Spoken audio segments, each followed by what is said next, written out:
Hey y'all, we're going to do a little rundown on this Ford Galaxie. I don't think I've ever got into the history of it. I believe I'm the third owner of it. We bought that car back in 2017, in the summer of 17, and the story behind it, it had sat for 35 years in a garage. So I guess it was a garage find, barn find, whatever you want to call it. And so there's a little bit of rust on it, but not much.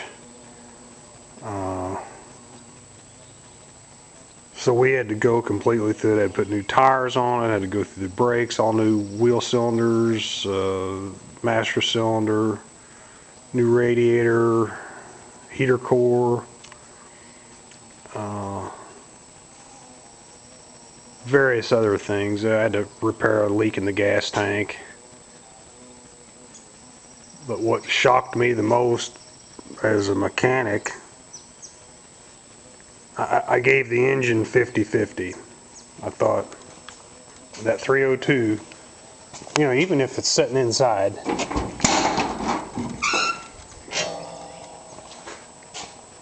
$35 is a long time for something to sit. And I'll be dang, that thing turned over, and we got it to run. It had a 2-barrel carburetor on it, and we got it. And I drove it for probably 6 or 8 months like that. And the car drove good. Didn't even use any oil. I mean, it defied just about everything that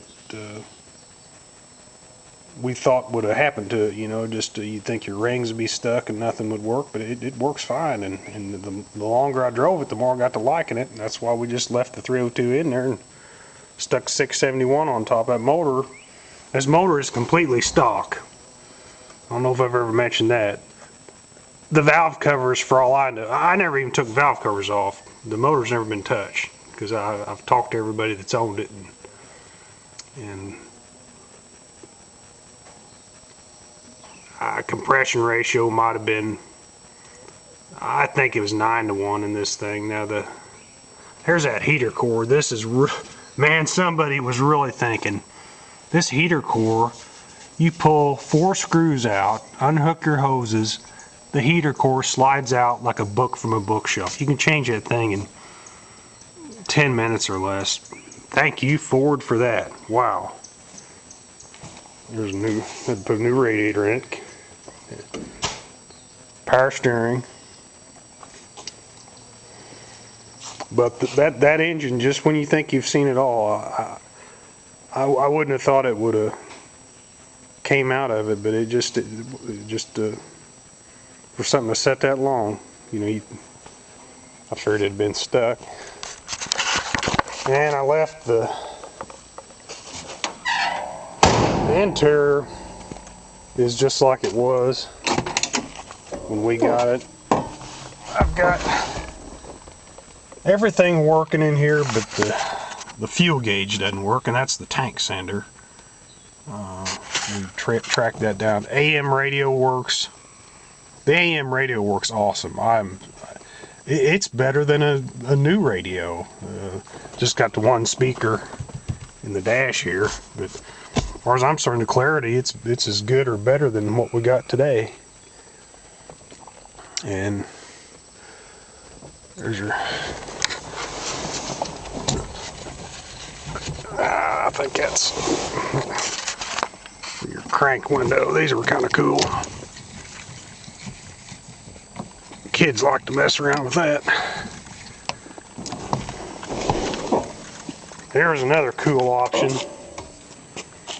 these cars had. If you wanted this to lock, you had to think about it. See, let's say we lock it, we all get out of the car, slam the door, well, this automatically pops back up. Good idea, it's all mechanical. So if you wanted it to lock, you have to push in. Now it's locked. Unlike today, where you can, this electronic stuff, you can get locked out pretty easy.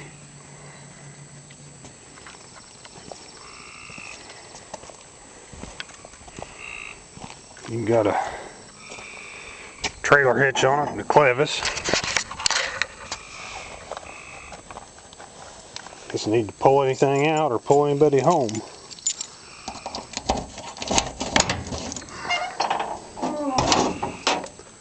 Still got the jack sticker in there. Still got the jack.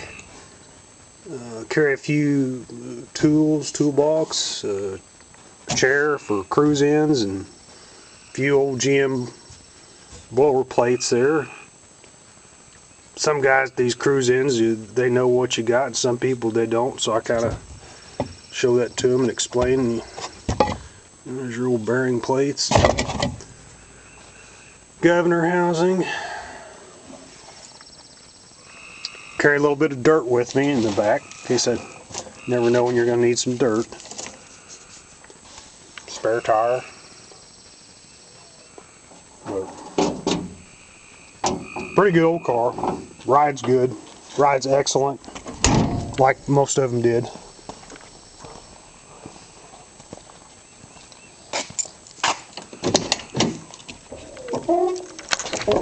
It's got the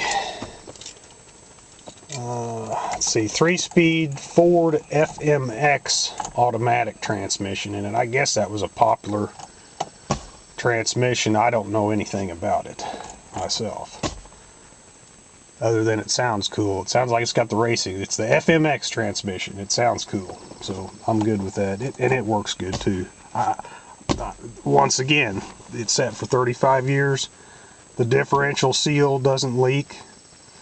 I've got a little leak around my tail housing on the transmission, but nothing. I'm not even worried about fixing it yet. It's just a small drip. It's not like it's slinging oil. Truly amazing for something to set that long. And then we brought it back to life. Lights all work on it good. And I've had Super Sport Chevelles, Super Sport Nova in the past, big block cars. I had a Dodge Corvette, 70 Dodge. It was a nice car, but I think I don't know, it probably is me. I've had as much or more fun in this old rig as any of them. But just good old cars. This was the baseline model. It was just a Galaxie 500. They had fancier ones, I guess, where you had the folding hideaway headlights. So that was kind of a neat option. But this would have been just your standard run-of-the-mill car. This is what like my parents and grandparents would have bought these cars just for family cars. You know, that's just what they was, and they worked.